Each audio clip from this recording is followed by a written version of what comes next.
today. Let's talk about today. Grand national state level, you have to run non-sales, wholesale.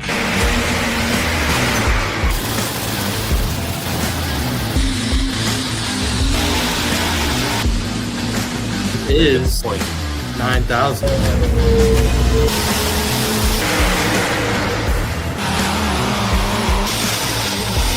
The only mistake I made, I didn't put her in the registration booth with it.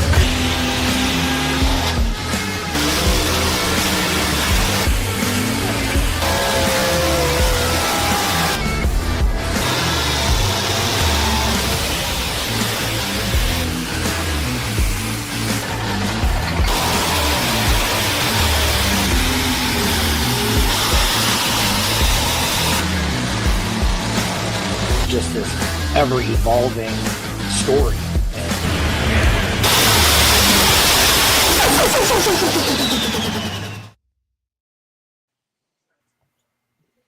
Welcome, everybody, the last podcast of 2026. My name is Jason Schultz. I'm joined tonight in my office with Jason Bittinger. He's from Nashville, Tennessee. He loves pulling. We're friends, so he come up and hang out with me for a couple days. So he's bored. Logan Stevens, one of our great co-hosts up there in the upper left corner. How's the wind blowing in Kansas, Logan? It was a beautiful day, sunny and 70 yesterday, and then we had some friends roll in from up north, and they brought all the cold weather with them, and it is not pleasant out here. It is freezing. When somebody from Kansas says up north, where's that at? So up north in the Michigan area, Minnesota area. All right, so that's up north for you guys. You know those are two different states, right, Logan? Oh, yeah, I know. Okay. Just like how there's multiple time zones, but we're still working on the geography here. Understood. Randy Fishbaugh from the great state of Ohio up there in the upper right corner. Our distinguished panel tonight, we got the Bert Forbes down there. Wave your hand, Bert. Bert's from North Carolina. And then our guests tonight are Tim Neuhring. I like this Mufasa thing. If we've all seen the Lions game, we all know it's the Lions Club of Rockwell that put on the North Iowa Nationals, which won Grand National Poll of the Year with the NTPA. But are you the head lion, or how does that work? You guys are one big team? We're one big team, but I am the president of the Lions Club and the chairman of North Iowa Nationals. So you are Mufasa, right? I guess if you say so. Okay. Actually, we're going to have some fun with this Mufasa thing. I just want to let you know that. Tyson Franks is a huge polling fan. I met him in person, got to talk to him at Coldwater, Michigan. They have an awesome poll. Was that a Tuesday night or a Thursday night or a Wednesday night, Tyson? Wednesday night. So I got there, Bert, 80 degrees, sunny, no chance of rain. It's a perfect day. And all of a sudden these clouds start sneaking in, and it freaking rained. And it rained for like an hour. It was just enough of a drizzle, guys. We all know that as a promoter and as a puller, just enough to piss with it, but not enough to really ruin anything. So we got started about 8:30 that night. And I'll let Tyson dive into that a little bit. But what I was really impressed with them is on how humble they were on like asking the pullers, what do we need to do better next year, and different things like that for their fairs. So that was great.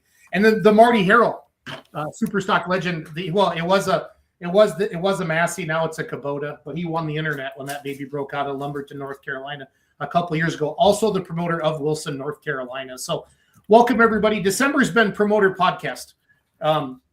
workshop, excuse me. Randy and I and Logan and Bert got together. We're bringing on promoters. See you, Kenzie. You coming to work tomorrow? Yeah. All right, cool. Kenzie. Tomorrow. See you, Kens. Have a good one. Yeah. We said this last week, but being a promoter is the most important thing in pulling. We have pullers. They're awesome, but pullers all want to go to a place, whether it's a state hook or a brush pull or a Grand National. They want to go to somewhere where it's organized, right? And they want to be part of something that's great. And you have to have a great promoter to do that. And I purposely not brought on a lot of like Grand National promoters because I think there's a lot of great state level pulling, a lot of regional level pulling out there. But Tim's a good friend of mine, and I'm really proud of what they do in Rockwell as they continue to grow that. And he's digging out of a blizzard. How much snow did you guys get in Rockwell in that Ames area? We really didn't get a lot of snow. It was just 60-mile-an-hour winds, about 3 inches of snow is all, but pile up after pile up of cars. Everybody had to go out, I can attest to that. 35. Iowa never seems to have a good snow management system. They all love to go out in it and play. So long story short, we were going up north to see our good friend Brett Berg one time to see if this was our very first time going to meet the man, going to see if I could fit in a cage of a mini rod. And it was beautiful roads up until we got north of Des Moines, Iowa. And then it went to crap. Yeah, there's an area there that is every single storm is it's terrible. Yeah. No, we did the next 100 miles to the border, to the Minnesota border at 30 mile an hour. Sounds about right. That's not Iowa's fault, Logan. Oh, that's 100% Iowa's fault. They treat it with this like beet juice is what they treat the roadways with. Tim, is he right? I couldn't tell you. Okay. It's like this purple beet juice is what they use on the roadways. I don't believe he's from Kansas. He doesn't know what a beet is. How do you know what that is? Hey, at least y'all don't close schools for a threat of snow like we do down here. Yeah. Dude, the Charlotte airport is my biggest nemesis in the world. If it even sniffs of snow there, I'm sleeping on the floor at the Charlotte airport. And it's happened more than so I got bad on that. So. I worked for the Department of Transportation for 29 years in North Carolina run the equipment unit. And every time they would even mention the word snow, they would start putting out salt brine. Yep. They put out enough down here to get to the point it's eating up vehicles like they do up north. I mean, they'll start spraying around here if they even remotely think it's going to do it. Wow. Not no beet juice. They actually put out salt brine. See, you hear that, Logan? In North Carolina, they're doing. Tyson, what do they do in Michigan? No vegetables. You just drive through it. That's right, because you're men. You're men in Michigan. A lot softer than it used to be. What's the weather up north there? Oh, it's just pretty darn cold. We got a half inch of snow, but the wind's really blowing. It's in the single digits, but you know, they spray a little bit of that beet juice and a little bit of that salt brine, but yeah, pretty much we're like the guys in Michigan. We just charge through it, you know. You got to figure that out. I'm just on the east side of the snow band, so you go an hour west or northwest and you'll run into 6, 8, 10, 12 inches, but we're minimal here, just enough to say it snowed and just enough for the wind to blow it all into drifts. Fair enough. And there you go, folks. That's your synopsis of the weather across the United States. Ready for spring. There are people that make a living just making up stuff on the weather, so we might as well go for it too, don't you think, Logan? So. I they think get paid better too. It's a better business decision than whatever this tractor pulling is, but Oh, now come on. It's all good. Well, let's jump into this. I want to go around the room a little bit. Tim, I guess tell us a little bit about yourself, and then tell us about your event, and tell us about the Lions Club, how it all got started. So 16 years ago, we were actually having a rodeo and got approached by a puller that asked if we would be interested in having a pull. At first, I guess I really didn't know much about it. And I said probably not, because I guess I was thinking the putt-putt tractors. But we'd kind of decided that we'd like a new aquatic center in town, and we needed a fundraiser. So I took it to the club to see what they'd say, and we ended up that night. They said if I could get $20,000 in sponsorship, that we'd go ahead and do it and give it a try. Well, in a week, I had 20,000 sponsorship gathered up, and from there, I guess it's history. Just a lot of hard work and working our tails off to get better every year. how many days did you guys start out with, Tim? It was just a one-night deal. And it was a Region 3 hook, is that right? Region 5 then. Region 5? Okay. Yep, Gotcha. it was Region 5. Tim, do you have any of those in that 15 or 16 years? Do you have any of the original sponsors today? Almost all of them. Good. That's exciting. Yeah, it's. I think we've lost one in 16 years. It just keeps growing. Good. That's awesome. Yeah. Tyson. Well, and real quick, and you guys, they won Grand National Poll of the Year. That's pretty cool. What does that mean? What's that mean to your team, Tim, when you can take that award back home to the Lions? No one will ever know how much that means to us. Like I said, it's not just for the Lions Club. We've got hundreds of volunteers. As anybody that's ever been to our poll, all of our vendors are nonprofit organizations. You know, we got the Boy Scouts, the Girl Scouts, and the football team, basketball team, cheerleaders, dance team, you name it, the whole community's there. Of course, for an event this size, you know, only 900 people are in our town. It takes everybody, and it just it takes a group effort. Yep. No, well said. Well said, Marty. I know you as a puller. I didn't know you promoted pulls until Bert told me this year. Wilson, I've heard of Wilson, North Carolina, but kind of give us your history of as a promoter and how it all got started for you, bud. They started, me and Bert were just here, they're trying to figure it out, around 2011, 2012, 2011, 2012. They had one pool earlier at a racetrack, and we brought it to Wilson. Wilson had tractor pools back in the 70s, actually on the old Wilson County Speedway, right, where NASCAR ran. And now that is now the parking lot for the area there at the fairgrounds. And we actually went back behind in the back part of the fairgrounds and dug out the whole area. We can run 2 tracks, and we had all the clay and everything hauled in, put new grandstands and everything up. And this past year, we had to upgrade all of our grandstands for insurance purposes. The kick panels behind your feet down there, we had to do all of them in and everything to meet insurance regulations. But we've had a nice facility, and we've had it now, like we said, probably. Y'all missed what, 2 years, 1 year for COVID and 1 year for something else? Yeah, we had we got rained out. We started out, we were the last weekend in July, first weekend in August. Yeah, first weekend of August is where we've been running. And then we date became available for May. And we really wanted to do that because we're trying to get ready for the county fair. It's in September, but there's a lot of effort has to go into getting the fairgrounds ready for the county fair. And we wanted to get off of that date if we could and try to get, in the spring of the year. We're in a farming community where we're at. In August, the farmers are really hard at trying to get all the crops and everything out of the field down here. And May is farming time too, but those guys can step away from it a little bit easier in early May or mid-May to come out to the pool. We've had, like he was saying a while ago, we've had some sponsors now that we've had for many years that continue to come on each year and step up.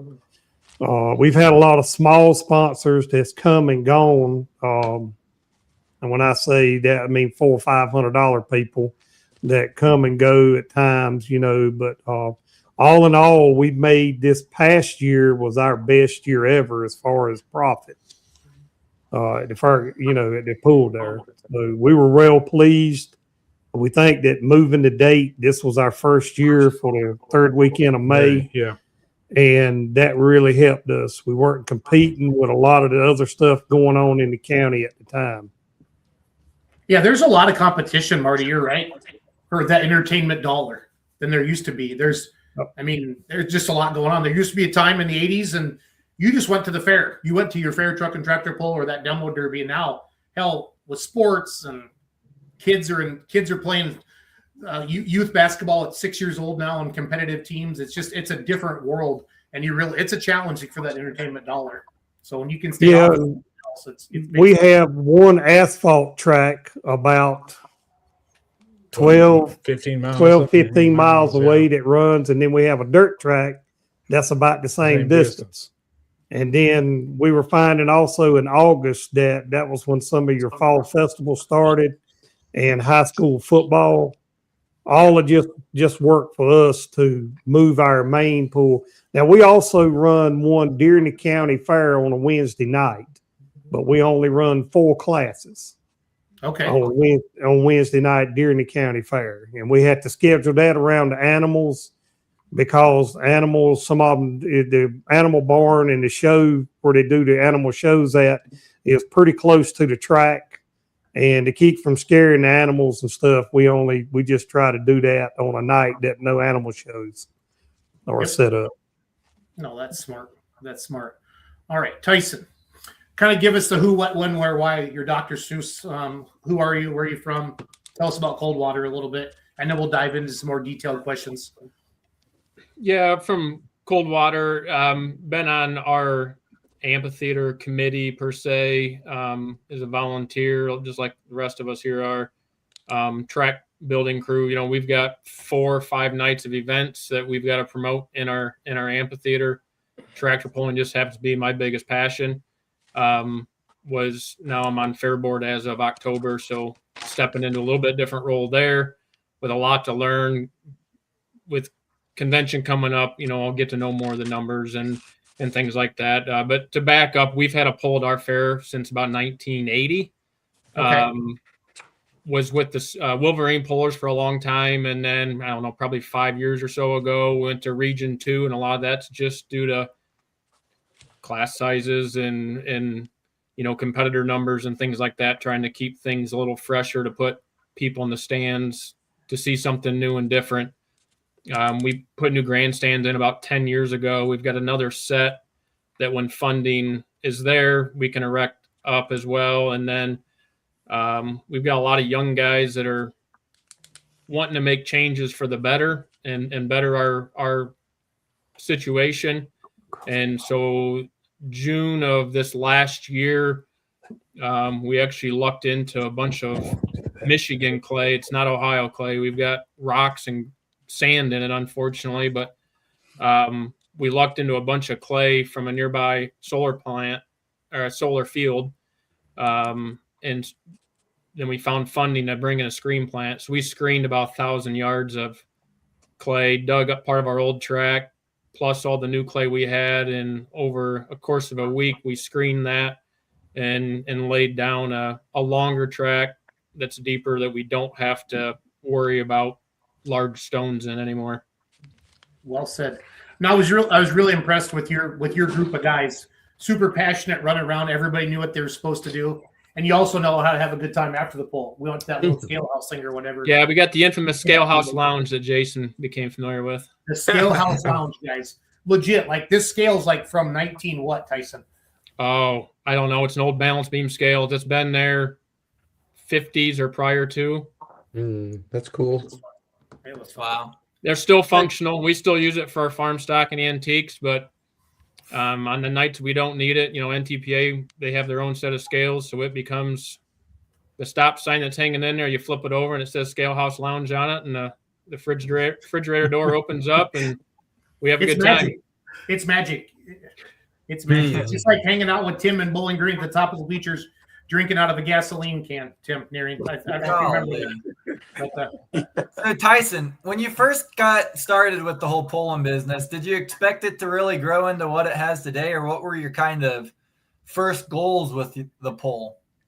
Well, I was a 4-H exhibitor for years and knew friends, parents that were in the role that I am now. And, as me and my buddies sat there, and now we've got kids showing and everything else, we're like, it's time for us to give back. But we'd kind of seen the same old show for a long time, and you start talking to different people, and I've got good friends in the pulling world and that I've admired. We're home of Lee Swift, Mr. Thundermaker, and followed them around for years. And you just hear different people, and you got a rock problem, you need to get kids out here and pick rocks. And it's like, all right, that's putting a Band-Aid on a gun wound type thing. Let's figure out the true solution here. So, we just had a bunch of young guys, and the guys that were on it weren't bad guys. There was just age and energy and time. And, we kind of all look at each other and said, hey, we're all the age, and we've got, I don't know if we got more time, but we got more energy, and we're willing to put in more hours and sleep less, I guess. Let's try to do something that leaves a mark. Yeah, that's awesome to hear. Tim, when you first started there with the North Iowa Nationals and that, did you expect it to grow into the 2-day show that it's become today, or what were kind of the first goals with it? 3-day, Logan. 3-day, you're right. Friday, Saturday. So 3-day. Well, to be honest with you, I don't do anything small. I did have a plan, and I had a goal, and luckily, we had a group of men that all have the same goal. We want to be the best of the best, and we work hard all year long to get there. Yeah. Hey, Tim, who are Marty? some local pullers that I want? This is the next question for everybody. I'm going to come around the. Who are some local pullers that consider Rockwell their hometown pull? Yeah, so Jamie Bush does. Doug Lively used to when he was pulling. Travis Slabaugh isn't too far from us. Brett Berg, of course, just a couple hours north of us, but there's quite a few in our area. I threw the website on the bottom of the page there for you, different things like that. So RockwellIowaLions.com. Marty, who are your local pullers that consider Wilson their hometown pull? Oh God. Royce Bone. I don't know if you remember Royce. Royce pulled Grand National years ago. He pulled in the Houston Astrodome. Yeah, his grandson pulls his tractor now, right? He has that profile. Yep. Right. Yeah, Royce is probably 30, 35 minutes from Wilson. Zachy Bizzett. Zachy's probably 20. Hold on, let me ask this question real quick. Say his last name, Jason. Say it. Bissette. Yeah, it gets pronounced several different ways. Yeah. He's French, and it's Bissette. So no, it's I butcher that one. But he's right down the road. I'd say him and Royce are probably the two closest ones, pretty much to us. And then we've got some more that live in we're back towards Wake Forest and Knightdale area. Yeah, you got the Lees that live probably 45 minutes away. Yeah. So there's probably 5 to 6 easily within a half hour of you. So, and some of them y'all heard of them, like in Zachy Bissett, of course, Jason knows very well now, but he's probably the biggest. I would say he's the biggest personality in there, and you're local too. You're only 10 minutes away, so Well, it was obvious I was from around here, so. Well, Marty's being humble. There's nothing wrong with that. I like that. I like that a lot. That's a comment from Amanda Stern about Rockwell. Tim, that's for you. Tyson, local pullers that consider Coldwater their hometown pull, bud. John Silsby's right close by. Super farm guy. Webb's with a mini rod. Of course, he's retired now, but Lee Swift, Mr. Thundermaker, 4-time Grand Nationals. And then we were also the home of near passes, the pulling sleds for a long time. In fact, the clay came from off of their farm. So. The daylight comes and we want to go home. That's hold on, we got to send. Let me take a picture of that so we can send it to him. Yeah, please do. I'll leave that up there for you. So, yeah. I'm going to come back to Tim here in a second, and we're going to talk about planning and different stuff like that. Let me know when we're good. I'm good. Okay. Tim, with the Lions Club, how often do you guys meet? And the biggest myth that I want to get rid of people is you can't just decide the month before you're going to have a truck and tractor pull and get a case of beer and some posters and hang them up at the local gas station and hope that people come, because it takes more than that. Tim, how often do the Lions Club meet? Is it monthly? Is it weekly? How much is tractor pull involved? Kind of take us through that planning process for you guys. And this is coming to you, Marty and Tyson as well. Tyson with your fair board and Marty with your team. Yeah, so it's usually a 2-day cleanup process. Then the very next night we all meet. We make a list of things that we need to change to get better. What went right, what didn't go right. And then after that, we meet once a month for 3-4 months. Then it goes to twice a month for 3 months. And then after that, it's weekly.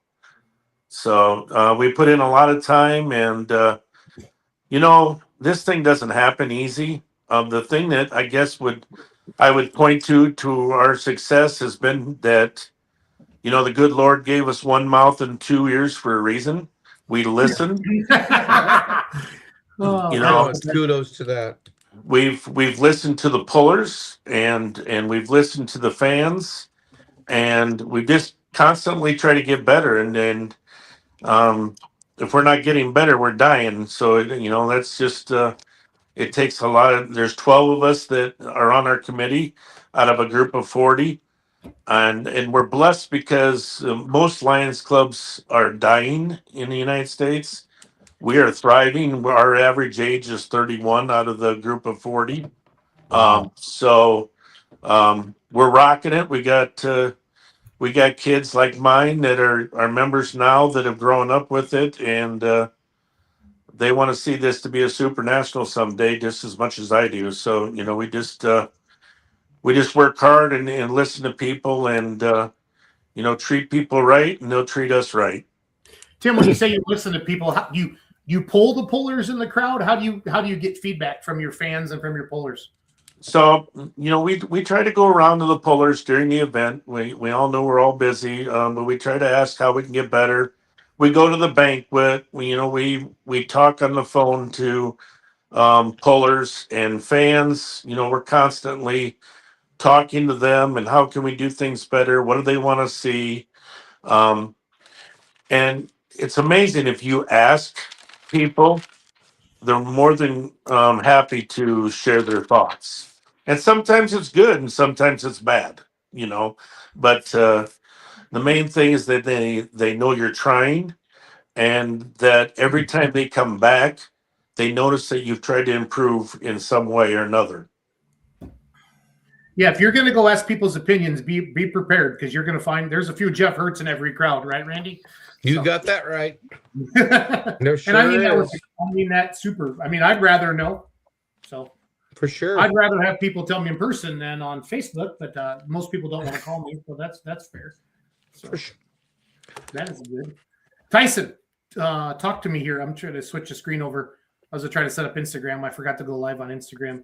Tyson, talk about your process with the fair board and how it works.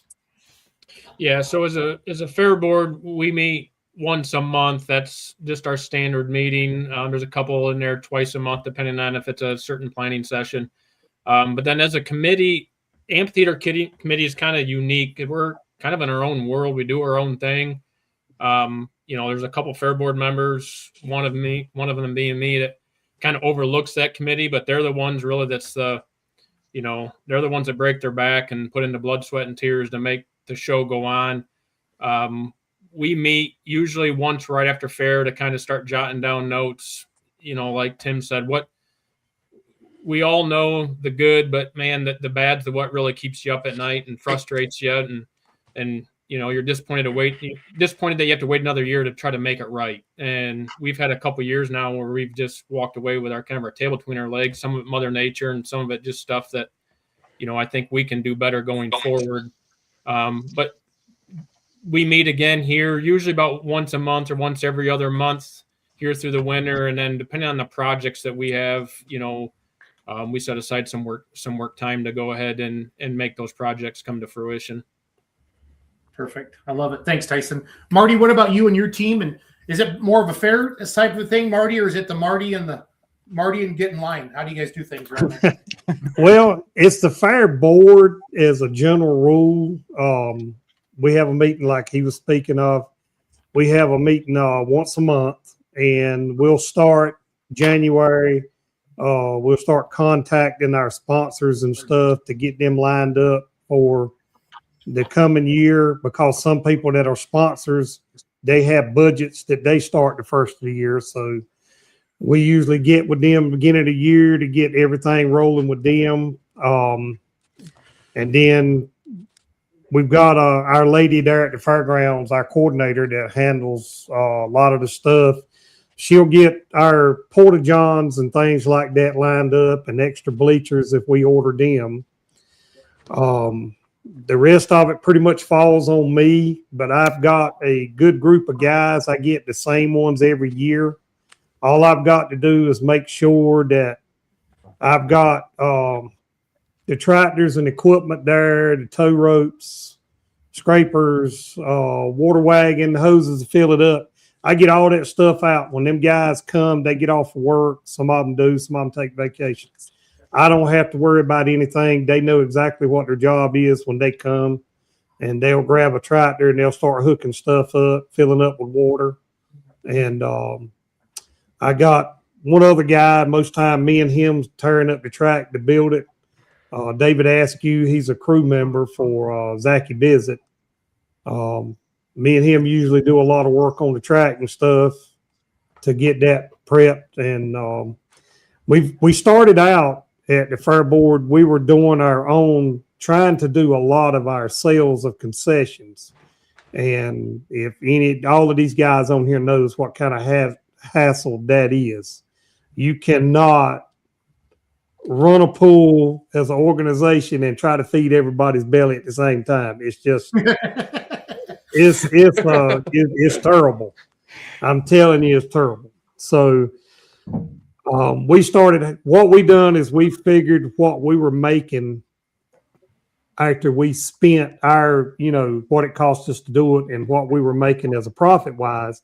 And we pretty much went in there and figured that we need to make this amount of money. And we started renting out 10 by 10, 12 by 12 squares for people to come in and set up tents.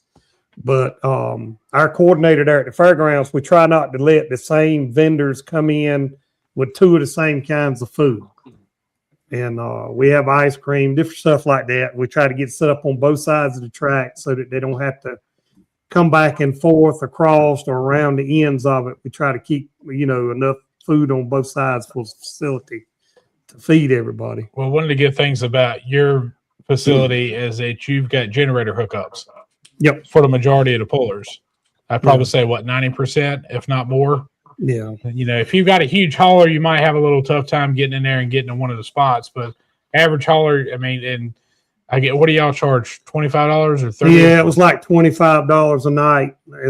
We were just trying to get back whatever we figured the amount of electricity being used. And if you ever run a generator for one night, you're gonna spend $25. Yeah. So like I say, once I get the pool going, and me and Bert we've done a lot of announcing ourselves. Yeah, we've done a lot at that show, together at that show and everything. And once we got the show going, then I can step away and get the tractor weighed in and get it on the starting line and everything. I just have to make sure that my battery is charged on my phone, because I know these guys right here know your phone's going to ring off the hook all day long. Yeah.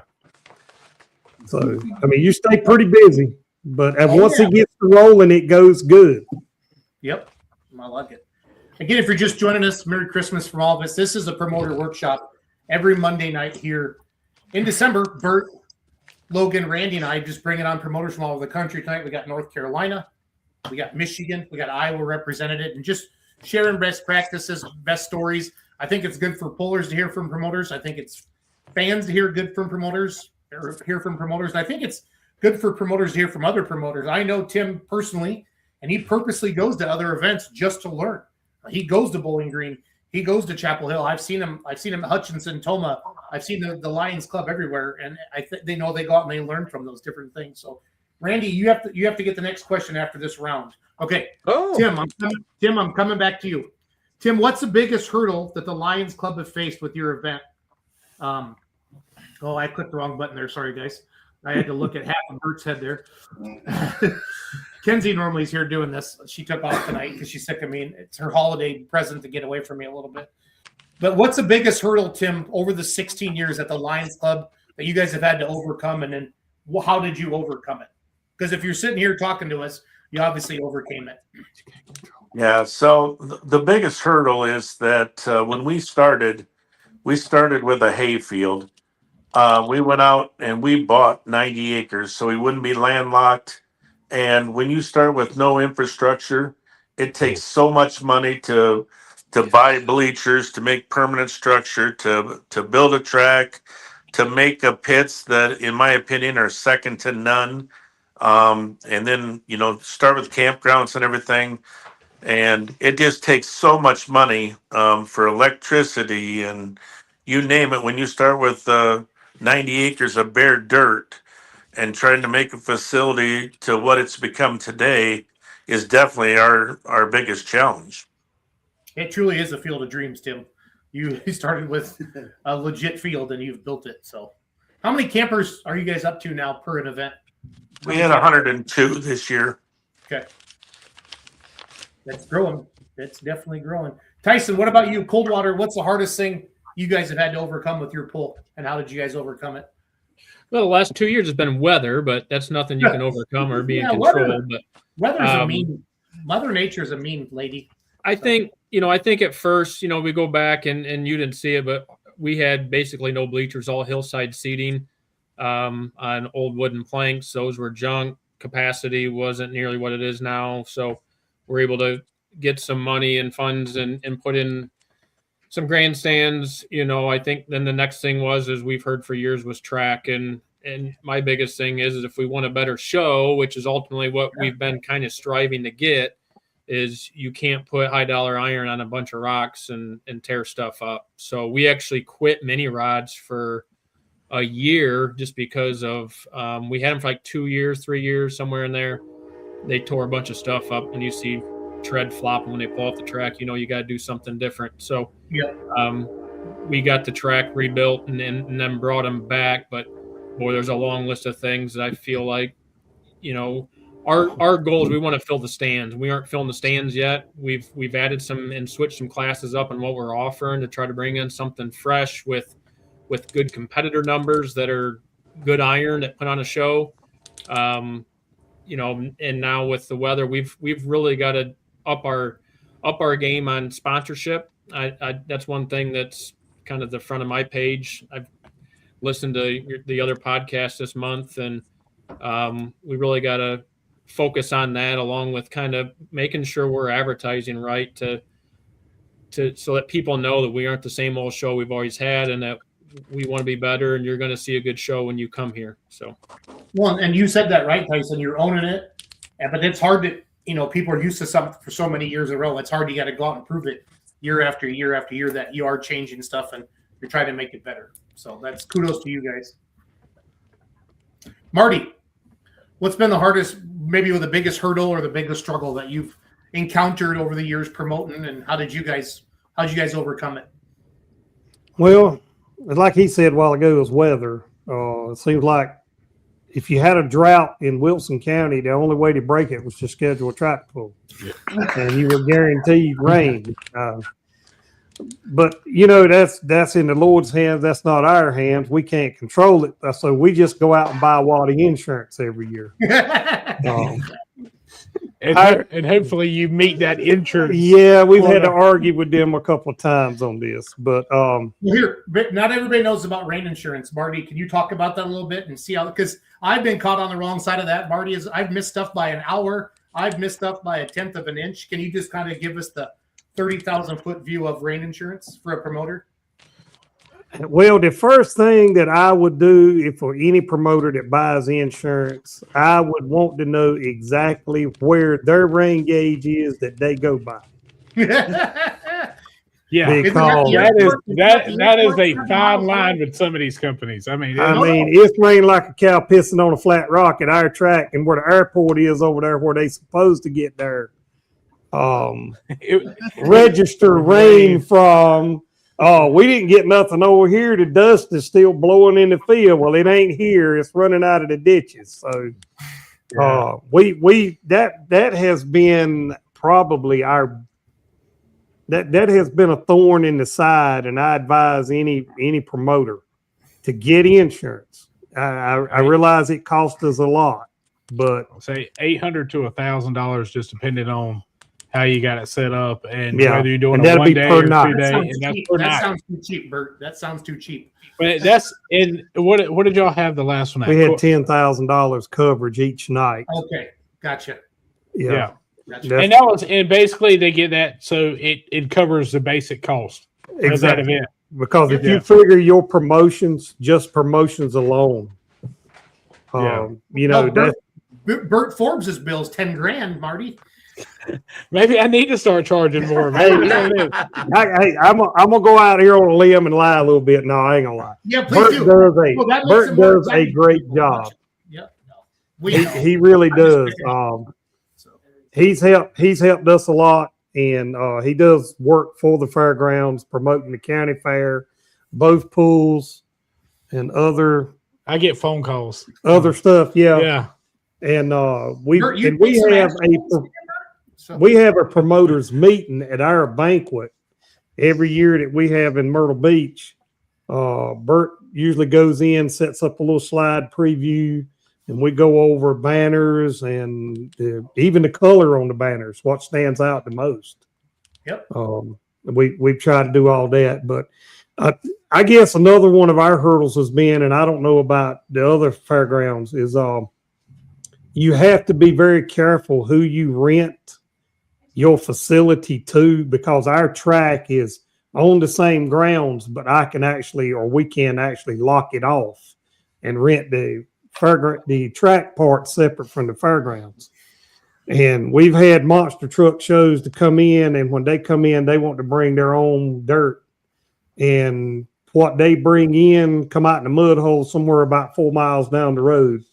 And it's got beer cans in it and rock and iron pipes and PVC and everything else. So, we pulled brick, rock, concrete.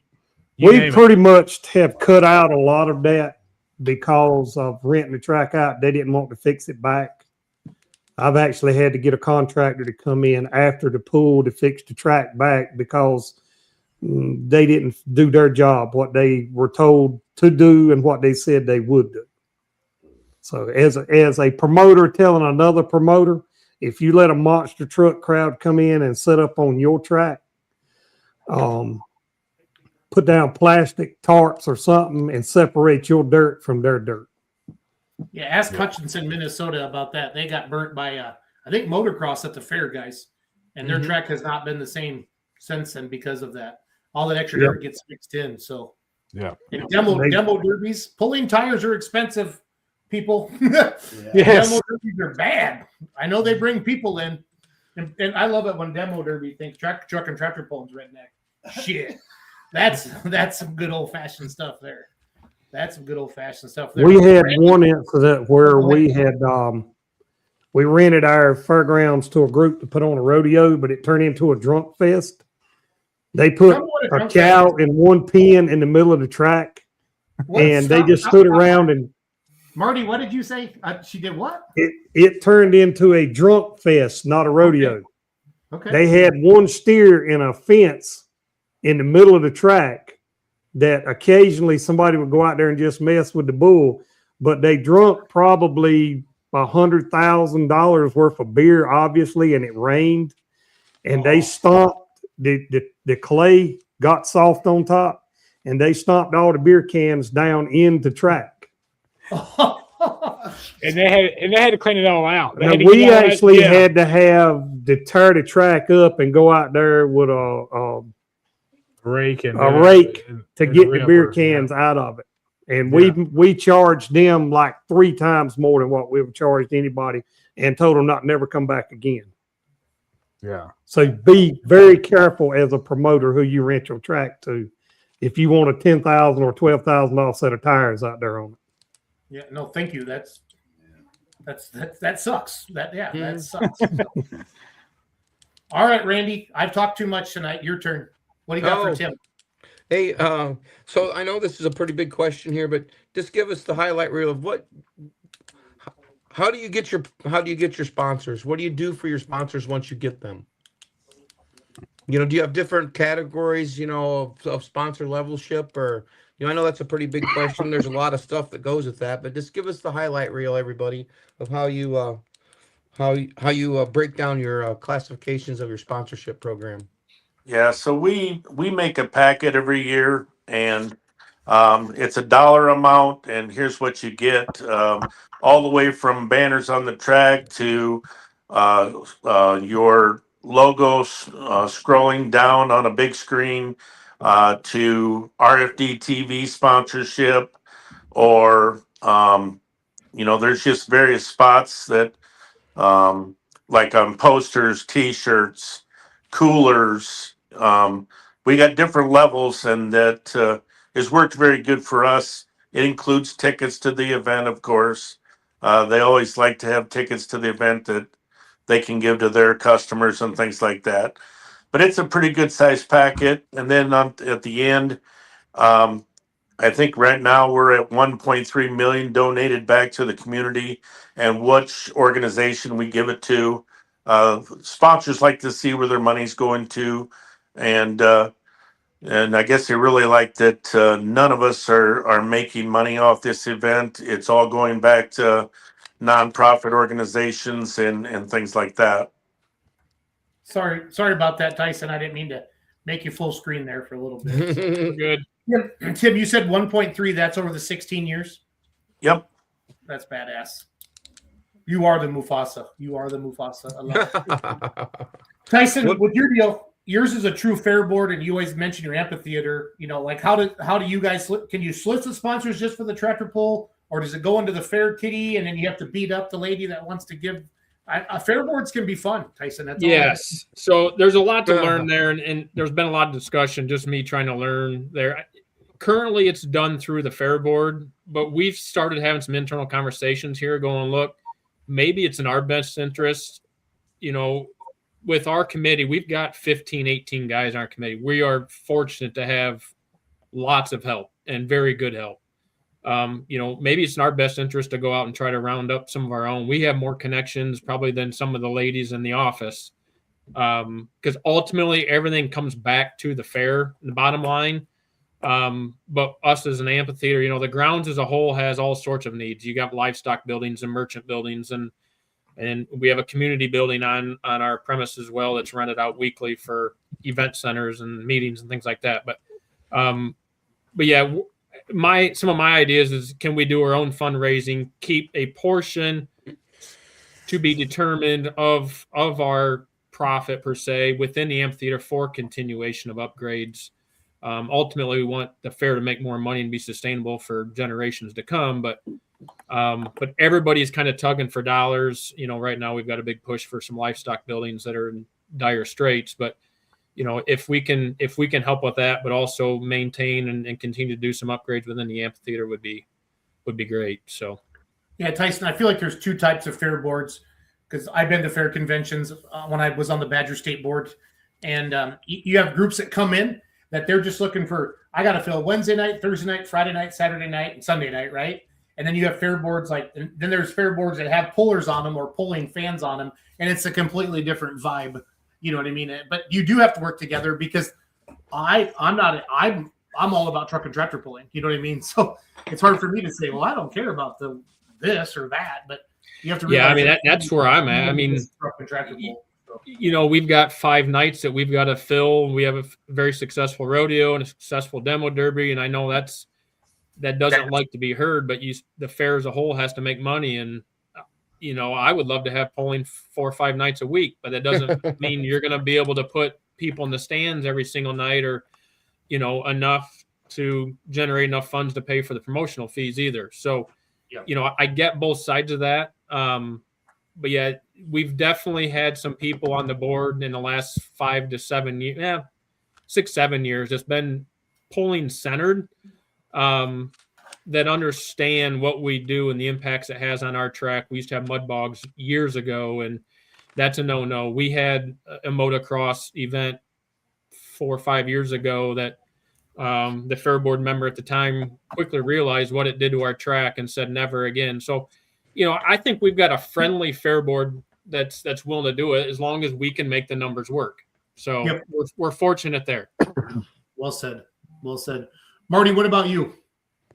Man, I suck with this little thing. We're pretty much kind of like what he was saying. Our fair board that we have is great.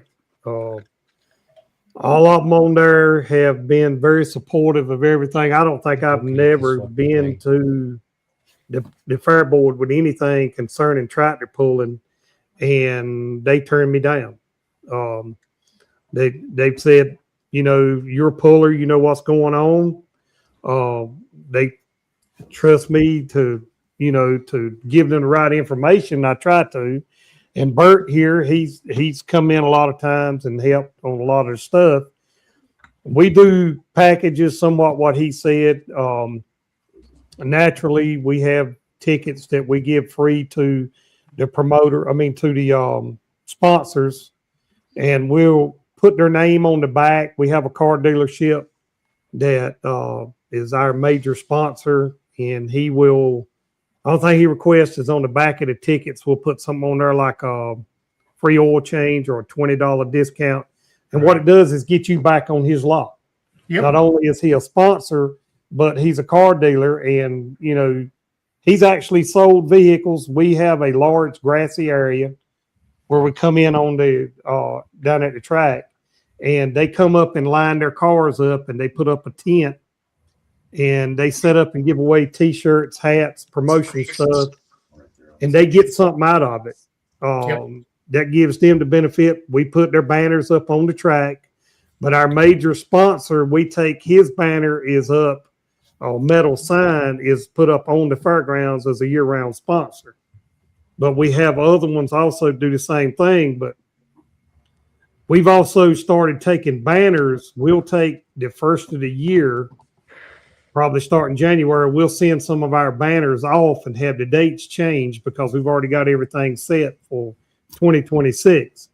When we have a livestock, 4-H livestock show or any big event at the fairgrounds, we put up the banners for the pool so that when the people come in the parking lot for whatever event's going on, whether it's gun and knife show or whatever, they see that. They know that we stuff it down their throat, that every time that there's a big event coming, that's there for them to see, that it reminds them, hey, there's going to be a tractor pull third weekend in May, and we've put the starting times and everything on there.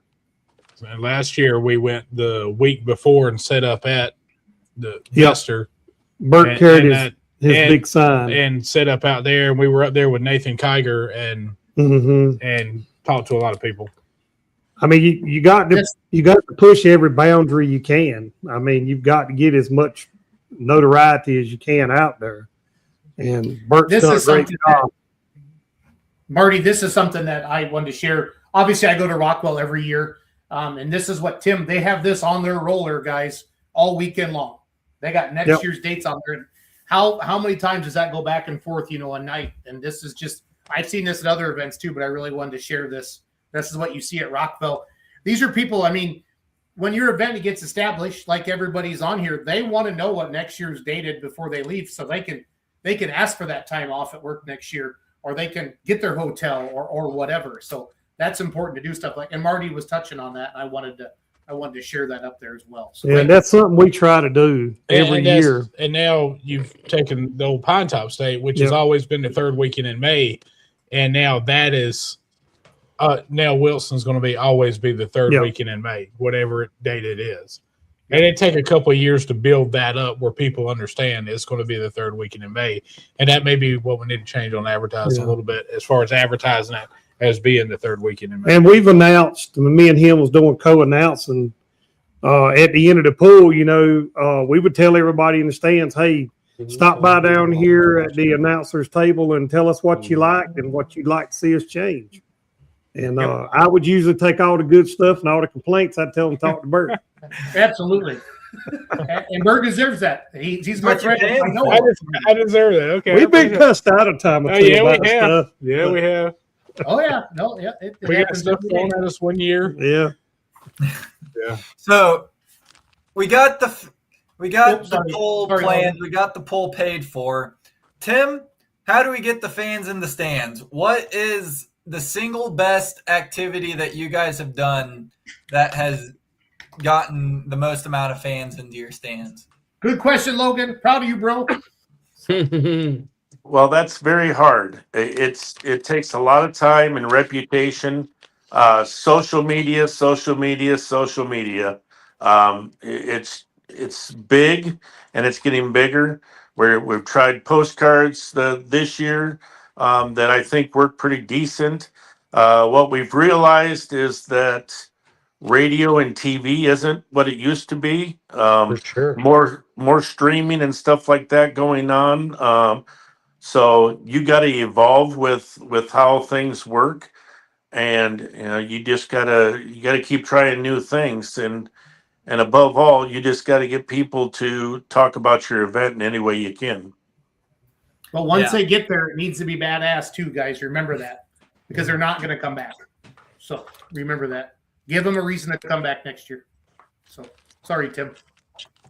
No problem.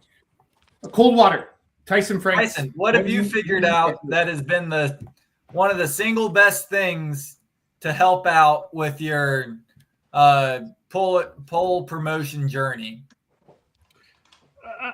I'm going to be all ears here. I'm going to be honest. Wise friend once told me A people hang out with A people, B people hang out with C people. I'm going to break the mold and be the B person that hangs out with the A people and tries to be better. So for us, I mean, the first thing that came to mind is we had to switch up our classes. I mean, we were with Wolverine, and Wolverine was struggling. We were struggling with the content on the track. I think that's better, but I am all ears on trying to put more seats in more seats in the actual stands, more butts in the stands, I should say. I'm really curious on what people are doing to keep people engaged between hooks. I think that is a big dead time. I know in certain areas there's big strippers, hookers, strippers. Yep. That's been mentioned to Scale House, but I don't know how well they go over. Yeah, I know. I just have to sometimes, what Tim always say, sometimes you just got to throw it against the wall and see if it sticks. And that one just slid to the bottom. I mean, announcers can only get you so far. Big screens are great, but at regional national polls, we don't have that luxury. I wish we did. I think we could do more with the big screens. I would love to see the big screen in front of the amphitheater the day of, leading up to the event, showing wilds, rides, and wrecks, and just like the intro clips to this. Bert has a big screen. Bert has it. Raise your hand. Who owns a big screen in this? Hi, Bert. Sorry, Tyson. Let's table my question for a minute. Let's talk about that. Is how do we keep these fans entertained in between the hooks? It just says 12.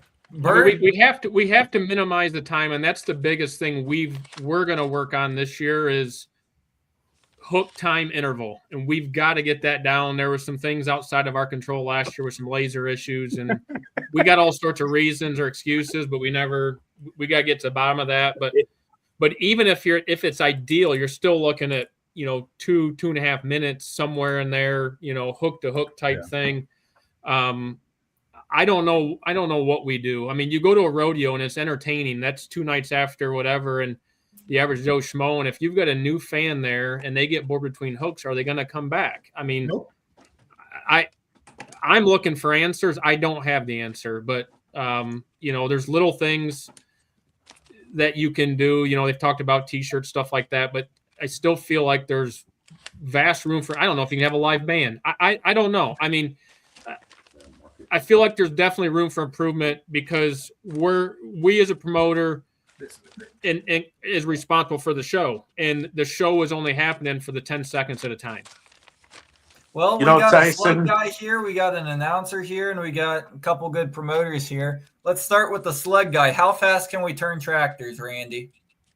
Oh, it can be on a single track show. It should not be, less than 3 minutes. It should happen on a dual track show, 1.5 minutes without any troubles. They just got to be. A lot of times people don't pay attention. In my opinion, it doesn't get.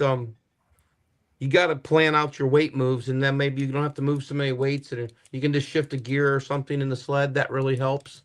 And what we do here in Ohio is we throw T-shirts out, we throw frisbees out, and we just try to keep do that in between classes too, Tyson. That keeps people entertained for a little bit.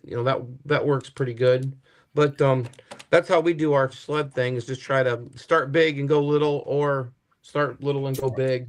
So that really helps. Then you can turn them fast. So announcers, Bert and Marty, how do you keep these fans entertained in between hooks? Well, I don't do as much of announcing in the last year or so. I kind of went with the school board direction, but when we were announcing together, especially in some of the events like State Fair, you would throw my oatmeal pies into the crowd. Bert bring food to eat up there, and every time he turned his back, I was tossing food to folks in the stands, and I was telling them, "Be quiet, be quiet." They'd be laughing like crazy. Bert look around, well, what's going on? Yeah, don't. The biggest thing on the announcer side is like y'all were talking about, that 3 minute or less, and the reason why that is an announcer can only and don't take this the wrong way, can only talk so much or BS so much because they're there to watch a tractor pull. That is what it comes down to. So the biggest thing, if you can keep it under 3 minutes, and that'll keep it rolling. And the other thing is, if we can get the drivers involved a lot more, where when they're not doing anything, or say they're getting staged up, or maybe they're the next class up, if we can talk to them a little bit more. And that was one thing that I started integrating with the wireless headset and stuff. I could go to the starting line, I could go to the finish line, I could go anywhere I really wanted to go with that setup I had. And so I would start grabbing people. Now, some people would run from me if they saw me coming. Yeah, when you work with two people, me and Bert's been able to do that. The only thing we have to do is we have to watch the other one. When we're so far apart, you walk on each other talking. Yeah. You've got to watch the other guy to make sure you're not walking on him when he talks. Yeah. There's only 12 But people watching. an announcer's job starts when the tractor at the end of the track spins out. Yeah. That's when he should start doing his job. But he can't do it, as you said, for so long. Now, when I was on the board, the tractor pulling board, and I got off of it on my own, I had to walk a fine line between a promoter, a puller, and a board member. Well, now I'm a puller and a promoter, and I give them exactly what I want to give them when they slow down. Yeah. I don't cut them no slack. I go down there to the starting line myself, and I ask them why. What's going on? Why is that man not in the seat? Why is he setting his cone when he's got a crew member that can set the cone for him? Why is he watching the last puller go down the track and he's not strapped in his vehicle? Pullers a whole lot of times does their own, slows down our shows more than anything. And one other thing, but the tech guys are letting it happen. You know, it's always and I stay on them. Now, we ran 2 tracks. My track, our layout there is not mine. The fairgrounds layout there is big enough to run two tracks, and we have done that. The only problem is, as a promoter and as the fair, when you run the pool so fast, running 2 tracks, you kill all of your vendors. Yeah. Your vendors lose money because the pool runs so fast, running 2 tracks. They run this track, they step over here and run this one. You've got a show done, start 7 o'clock, and you're done by 9 or 9:30. Those people are not going to eat up all the food and stuff that the vendors are prepared for. You got to make the show last long enough that you don't make folks go home. But in the same sense, you got to look after your vendors that come there with food and stuff, to what their investment is. Right. Yeah. Now, I will say on the scoreboard side, what that's added to it on we have it down here at state and regional level, able to do replays, put up scoreboards, put up advertisers.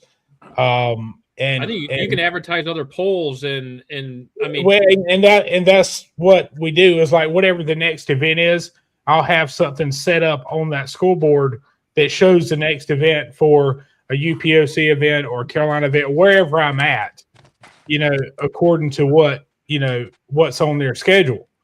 And, something I've started integrating a lot, I do it on the banners, I do it on the flyers, and that's the QR codes.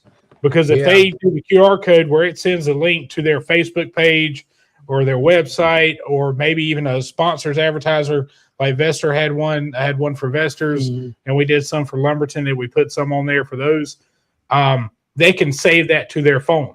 They have that link. That grows your social media page, helps your website, and also helps your sponsors as an easy way to link up with that. So I will say that has been last season, as much as I regretted getting out of the announcing side of it, is definitely helped out in a little bit of that dead space, that 3-minute span where you can put in the replay and sponsors, or if you can get an interview going on up on the scoreboard, that definitely helps out a lot in that dead space. Or say you got a sled breakage or something where you've got a tractor that's disabled on the track or something, you can eat up a little bit of that dead time with that.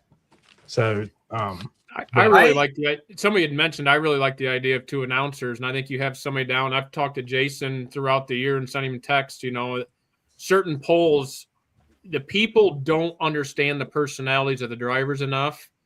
And when they do start understanding the drivers and who they are, and they make connections, whether you like them or not, that's when people start tuning in. I mean, the 50,000 win poll and having the picture-in-picture and watching drivers pace and in tears and the emotion. I mean, and having people flip you off or tell you they don't want to effing talk about it when they pull off the track and disappointment. That's what we need to sell. And having somebody down there getting to know these people, whether it's driver introductions, that's something I've got in my notes. I mean, we need to start making connections with the people behind the name on the side shields. Well, one thing that I've always found entertaining, taking the promoter hat off and the puller hat off, is watching some of the guys over in the Netherlands and overseas. You see those announcers down there on the track jumping around, fist pumping, I mean, talking a mile a minute. But it's just entertaining to watch some of those compared to Logan, that's cocaine. I just want to. You're young. And I want to share that with you. No, I'm just teasing. But no, they do. They get after it. I mean, they're into it rather than just two farmers ending up in a crow's nest kind of deal. If the announcer's excited about it, the fans are going to be excited about it. That it's just period. That's you can.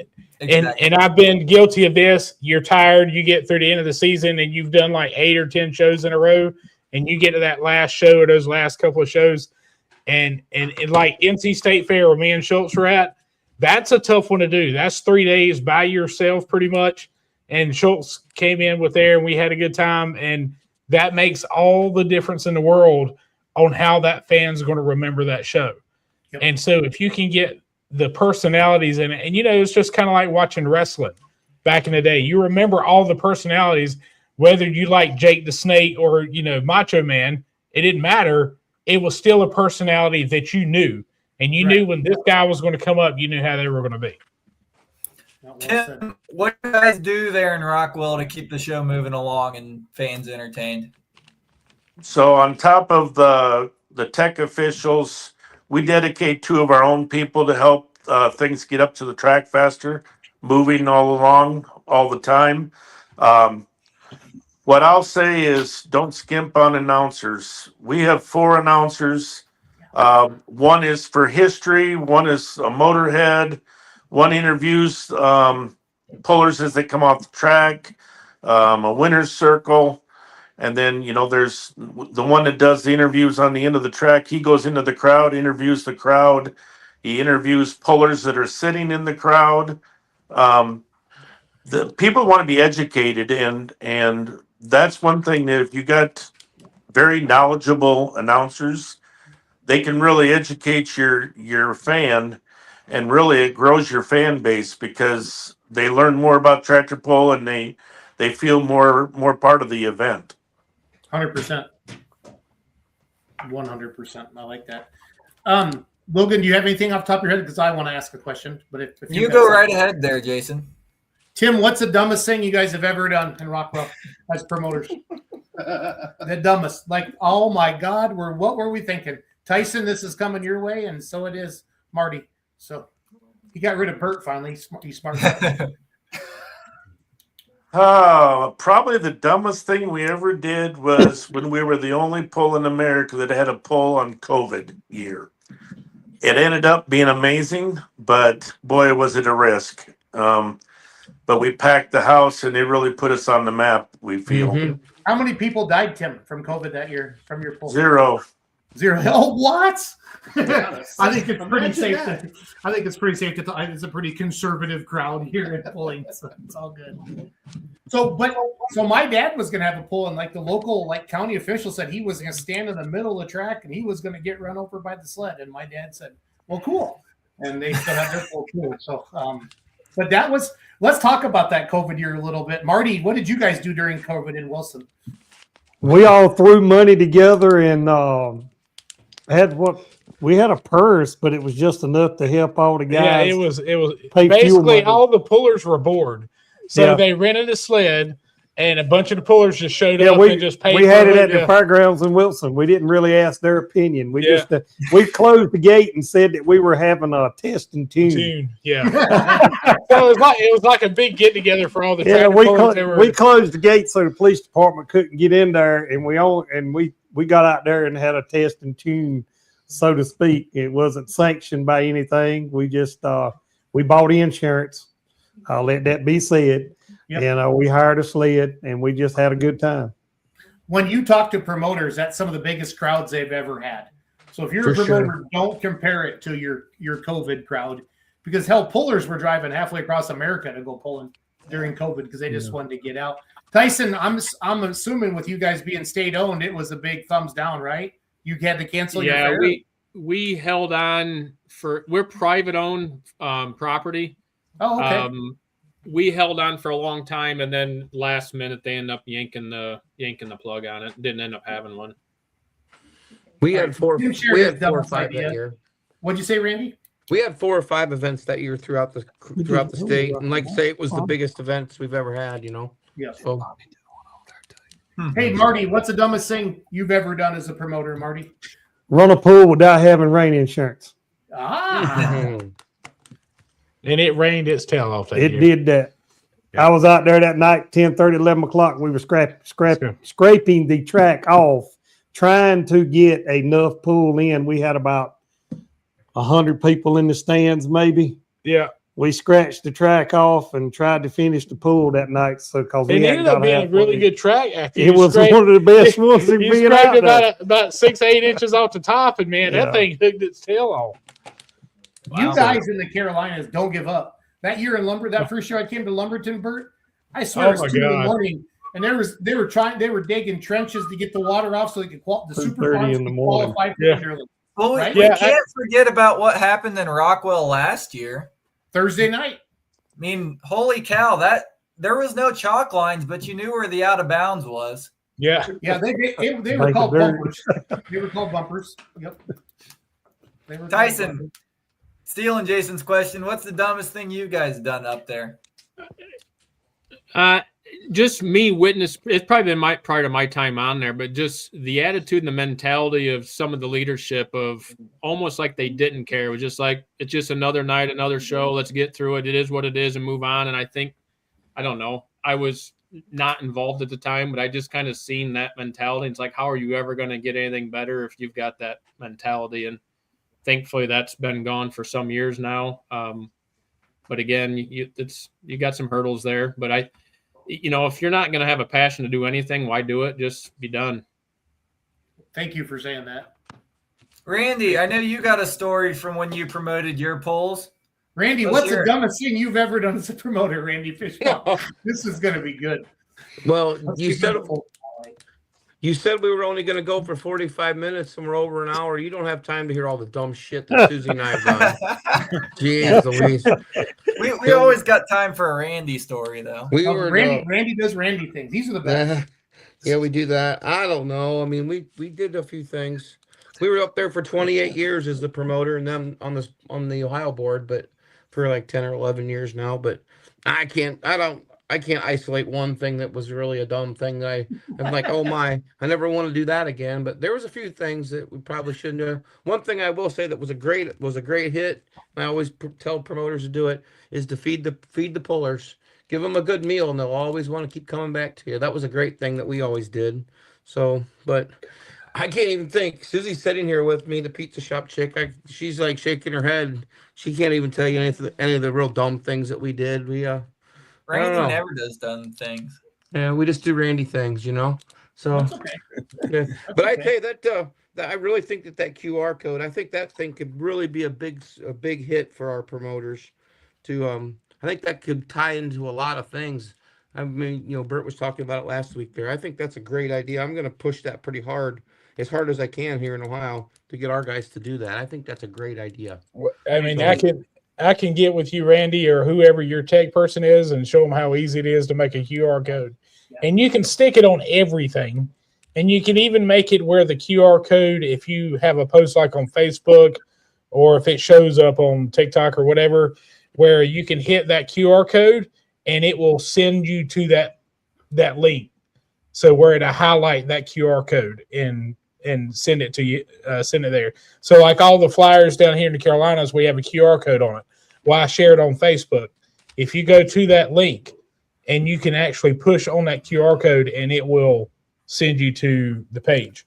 So even if it's showing up as an advertisement, it'll still send you directly to their Facebook page.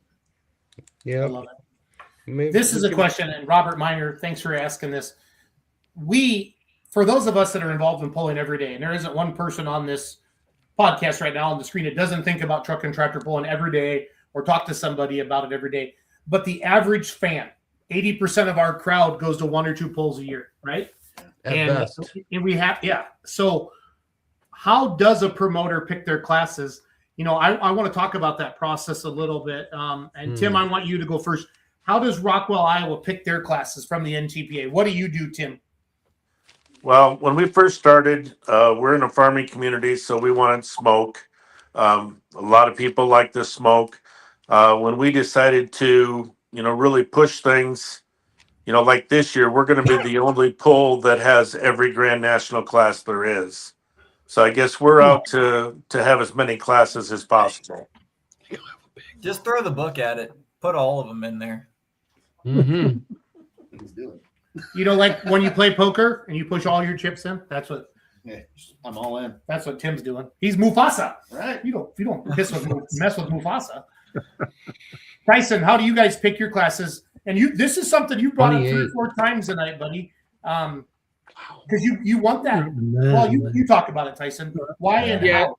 So I always sat down with our fair board prior to me being on the fair board, and they'd always reach out to me and say, hey, what should we do? And we used to be 3 classes years ago when you had 15 in a class. Then we went to 4 classes, and now we're at 5 classes, and it's just about trying to get a link to show. But I go right through the Region 2 results from the year before and kind of go, what classes were the best supported? We know we want some smoke. We know we need some noise for those. I mean, you got to kind of cater to a little bit of everybody. And then you've always got some, like a John Silsby that's a local guy, and he's always works his tail off to get other super farms there. Yes, Michigan's kind of the home of super farms. So, you want to support those that support you. So we've always tried to have some of those in there as well. But it comes down to the classes that, we might take a chance on one or something like that looks like it's up and coming to put on a really good show. We took a leap of faith this year and brought in the light pros, which, man, the closest I think other poll they get to us is an hour away in Arcola. But I reached out. I reached out probably 100 different pollers through social media and said, hey, we're not what we once were. We got a new track. We'd love to have you if you can stop by, and reached out as many light pros as I could. And, we had a decent, I think we had 9 this year. Which nice class of them. I was happy. And, and you get a crowd that hasn't seen that kind of horsepower and smoke. They put on a good show. So yeah. Well said. Marty, how do you pick your classes, boss? Well, UPOC here in North Carolina, it runs 9 classes is the most that we have as far, in our system to run. And I will run all 9 classes if we get enough vehicles. Our one thing that we done in this, the board done this with UPOC a few years ago, off the promoter's request. If only one vehicle shows up and you make a buy run, then we only pay half the purse.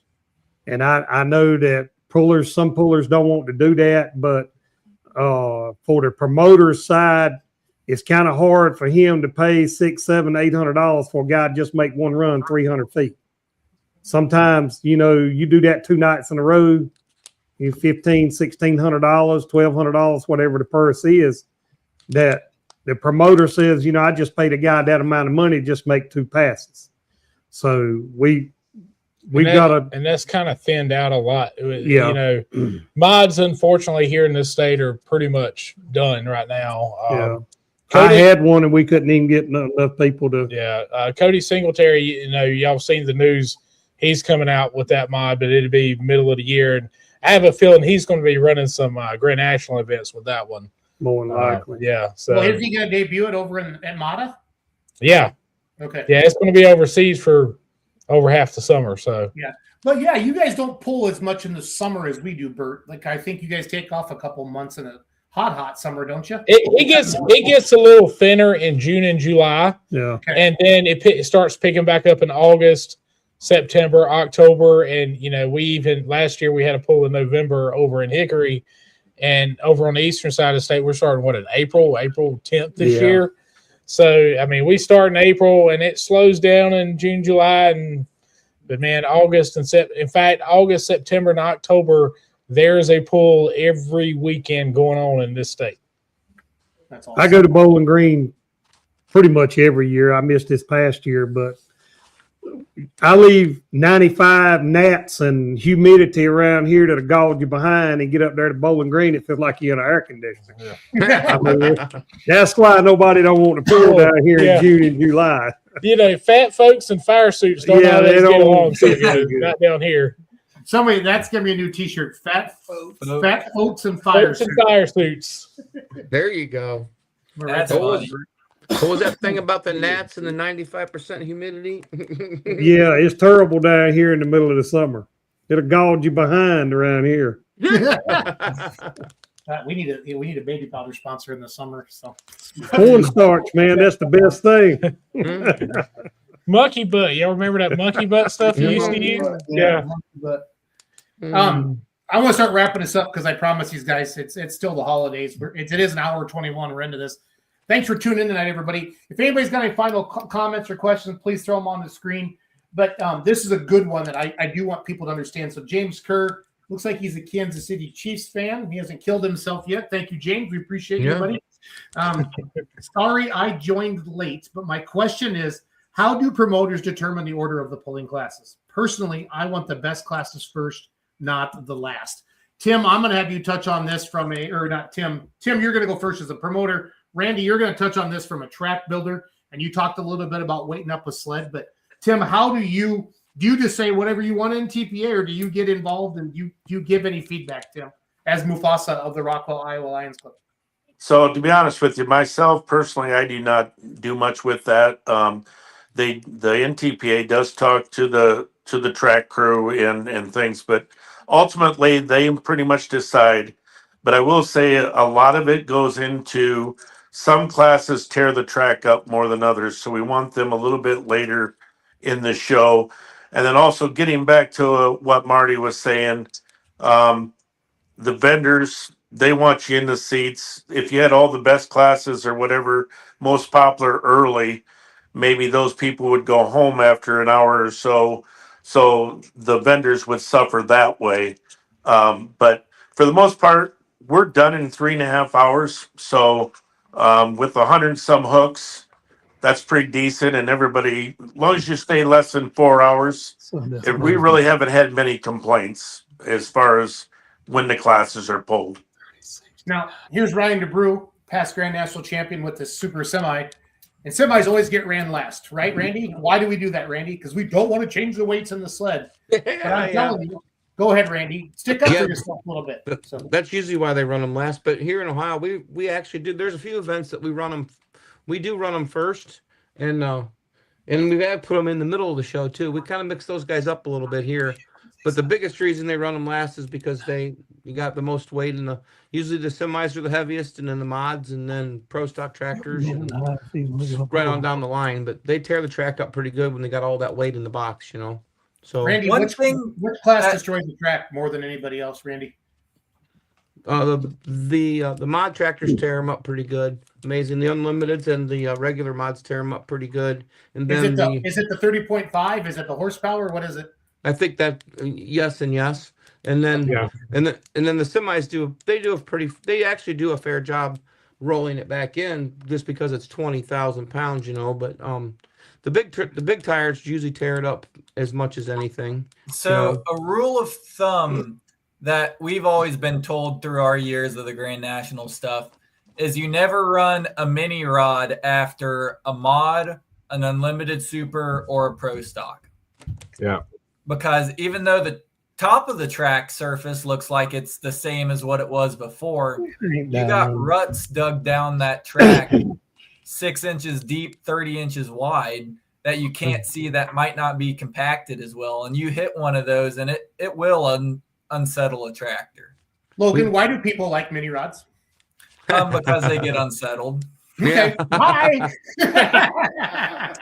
Just throwing that out there, Logan, for food for thought. So this isn't the no practice podcast where all three of those knuckleheads are mini rod guys. We can actually, and you're my only mini rodder, Logan, on here, so we gotta keep that going. So we run our minis.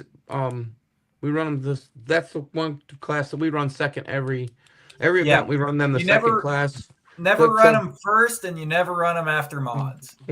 We always run them second. It works out, pretty good. Try to run we usually try to run a DOT tire first, or the lights or the limiteds. We run those first, and then the minis. Puts on a really nice show for everybody. But the biggest thing is try to make sure you can stack your weights the way it, so you can just consecutively go up or go down. So, Tyson, do you as a promoter, do you get involved with the pulling order, Tyson, or do you leave that up to the sanctioning body? Oh, I mean, only in the sense of just trying to tell the guys, what we got for track. This year it's rain. I mean, we kept telling we don't make sure you don't put minis early on, just because I've got connections with the minis, and it's like you need to develop a track before you put something like that on there. They'll never get a hold of it. So I've seen a few polls like that over the years that I've gone to and paid attention to. That you sit there and go, man, never want to do that again, or hopefully we never make that mistake. So. But yeah, other than that, it's kind of up to whatever they feel like efficient. And, we try to have the equipment right there, sky tracks, things like that, to move weights as quick as possible. But sure. Fair enough. Marty, what about you, bud? I hate to run high horsepower stuff last. If the track is chewed, up, that's just me, I guess, because I run a high horsepower one. But I've got one thing is, if I'm promoting the pool, I need to be able to handle anything goes on. So I try to get my class out in the way at the beginning, but that's a preference because of what's going on. Right. But now I've got access to 80 feet of track width. Oh, and I'll build the track about 60. We do it about 60 feet. Yeah. And the mini rod guys, they always go to the right-hand side of the track a lot. And all the tractors and everybody else stick to the left-hand side of the track. And that's the way that track is, the way the dirt is on one side compared to the other. The stuff on the right-hand side favors more towards minis, and the stuff on the left-hand side favors more towards big tires. Yeah. So your four-wheel drives and your mini rods seem to stick more to the right-hand side, and all your big tire stuff to the left-hand side for the most part. I give them a smorgasbord of dirt. They can choose what they want. Man, there's 3 T-shirts tonight now. Man. Yeah. That's smorgasbord of dirt. So, I want to thank you guys for coming on tonight. We'll kind of do some wrap-ups here. Tim, just thoughts, questions, 2026. Where's your head at? Again, we're just going to keep on getting better. We're having every class that the NTPA offers this year. And I guess thank you to you guys for your insights. We've gotten to the point where we have a promoters fraternity within the NTPA anyway, that we call each other and bounce ideas off one another. And I think this is great for promoters, pullers, fans, everybody involved, just to help one another out and make this sport grow. Well said. Marty, what about you, buddy? Any final thoughts? What'd you learn tonight besides having to sit next to Bert? I apologize. Checks in the mail. I like the idea that he's going to run every class the NTPA offers. He is going to be a busy man, and my hat's off to you, buddy. There's no way I'd want to tackle that. Well said. Well said. Tyson, what'd you learn tonight, buddy? Oh, I just think it's an absolute privilege to sit down with guys that's got the same passion and with different levels of success, and something I can take back to my own. I mean, we're continuing to work on our own grounds. You've been there. We've got a kind of a small gate that everything kind of comes into our amphitheater and leaves through, and that presented some bottlenecks with having the numbers we had this year and how we staged them, which I think made things better. we're going to open some things up, move some fences around that ultimately give everybody more work room, more staging room, want to improve some lighting and some sound system. So, that's kind of the big things that I think we're looking forward to. But, I've got a long list of notes here, and I would love the opportunity to share some phone numbers or contacts with some other promoters. Just, Tim said it best. I think there's power in people. I mean, I don't know a whole lot, but I know a lot of people. So, I think there's value in sharing successes, and, there's no sense in reinventing a wheel that's already been invented. Let's just continue to polish it and make it better. Yeah. And if you're a promoter, you want a Tyson Franks on your team. That guy loves pulling more than life itself. And that's why I wanted to have him on tonight. And there's a Tyson Franks in every community, every fair, but you got to find them and you got to take care of them. So Tyson, meeting you, and I meet a lot of people over the summer, and our friendship, I'm going to call it that. I know I don't talk to you all the time, but it's legit. Like you've inspired me in different things like that. And that's why I wanted to have you on tonight. Now, typical Jason Schultz fashion, I gave you about 6 hours heads up. But I do keep pretty busy, so that's how we roll.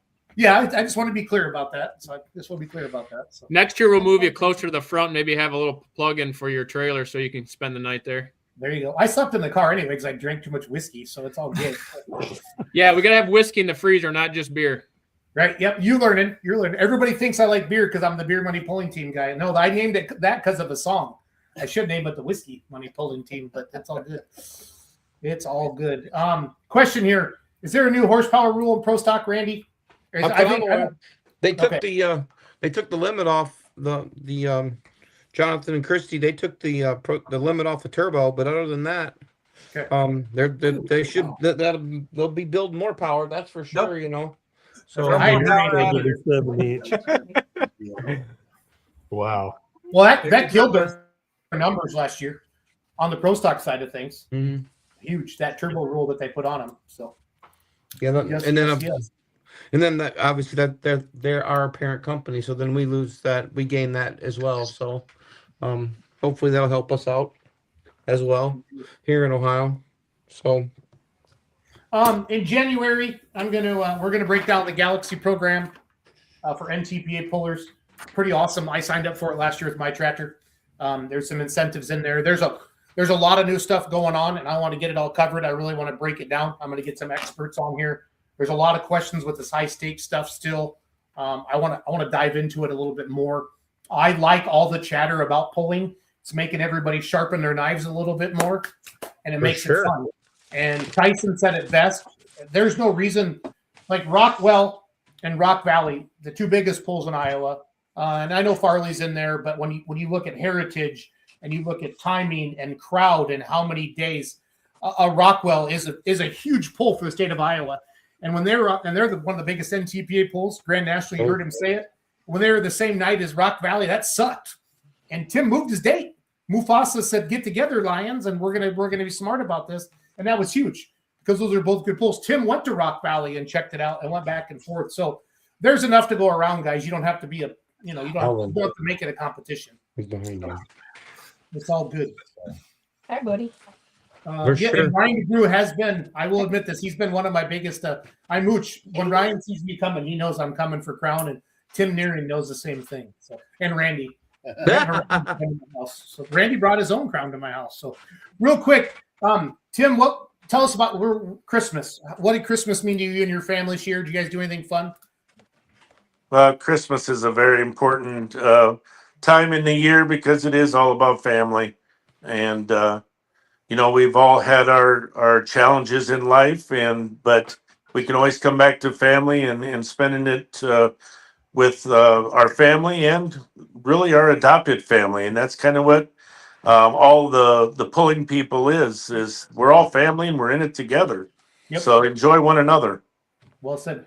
Tim, what class did you guys not have in the past? I thought you had all of them before.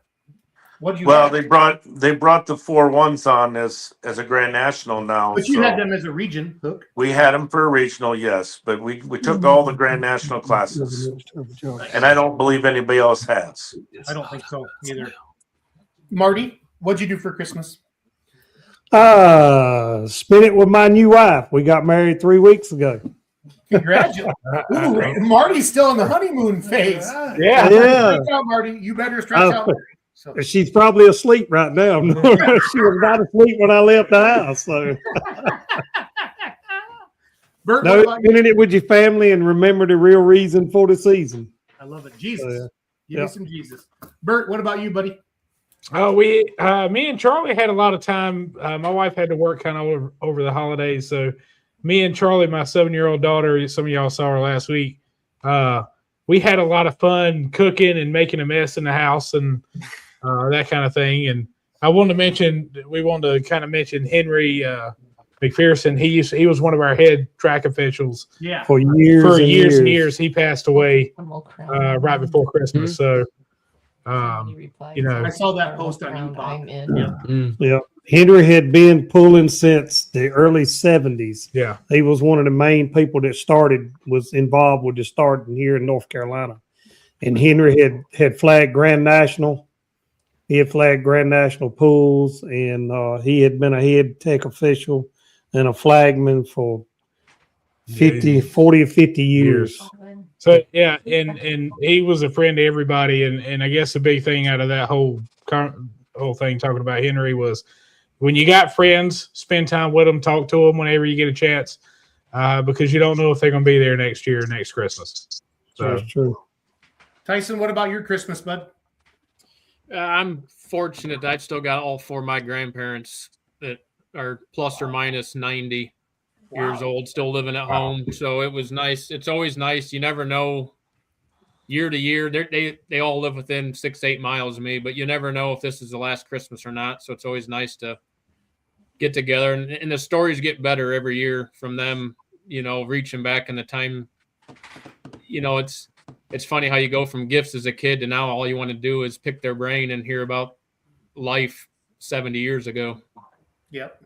The good old days. Logan, what about you, buddy? Oh, it was a really good Christmas. Spent it with the family. And we were hosting for Christmas, so all the family came in, and it was a great time. I love it. Randy, what'd you and the pizza shop chick do? And the pizza shop chick is Randy's wife. That's just he does not have a he's not Mormon, is what I'm gonna say. So Well, we had a great weekend the weekend before Christmas. We spent it with some great people up north. Up north, I would say, would be Wisconsin. We had a great weekend up there. We had a great weekend with them. And then when we came home just for Christmas, we're not as privileged as Tyson. They're all of our grandparents, Susie and I, grandparents, and our parents are all gone, but my mom. So it's ours is pretty simple, pretty basic, and the flu was going around. So my mom's been a little under the weather, and she's creeping up on 80 years old. So we all just kind of kept our distance this year at Christmas, but we're all going to get together this weekend and celebrate just a week later. So it'll be fun. So good deal. Jason, yeah, what did you get into, Schultz? Well, my house was like, if you saw my Facebook page, it was like the Home Alone scene when they're all leaving for the airport, because all my nieces and nephews are between like 3rd grade and 8th grade. And my sister-in-law, we played games like, I don't know, we had to pick like. I saw the cup and the ball thing that y'all did. Yeah. Yep. We did that, and then we did all kinds of fun stuff. It was a good time. Good. It was loud. What about you, Jake? Yeah, Quarter of a deer. You smoked a quarter of a deer? Yeah, Nice. that was what we did. That's good stuff. It was warm. you want some deer? We got plenty of them laying on the road around here. I was going to say, hey, sit on my front porch. There'll be 8 or 9 walk out before I leave for work in the morning. Me and my buddy from Nashville will be right down. We're right on our way. If you need some beaver, we got them too, and fire ants. Yeah. Oh Lord. Well, 2 out of 3 ain't bad. Yeah. I don't need that. Well, Yeah, it's been a Logan, great year. you always wrap it up, Logan. So It's been a great year. This is last podcast of the 2025 year. Done a lot, learned a lot, and we'll be right back at you come 2026. It's going to be bigger and better than ever. From myself, Jason, Randy, Tim, Bert, Marty, Tyson, I think we're going to wrap it up here. So, folks, thanks for tuning in, and we will catch you on the next one. Thanks, everybody. Yep, all thank you you. guys hang out. All you guys hang out. Don't leave. We'll be right back.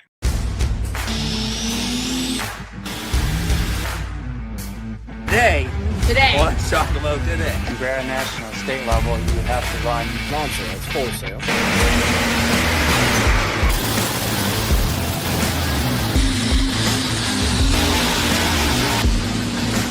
Is 9,000.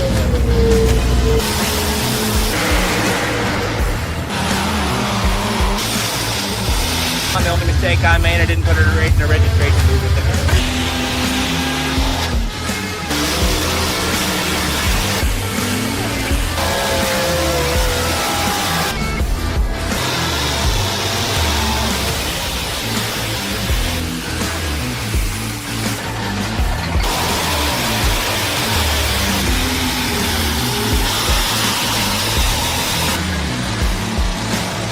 Just this ever-evolving story.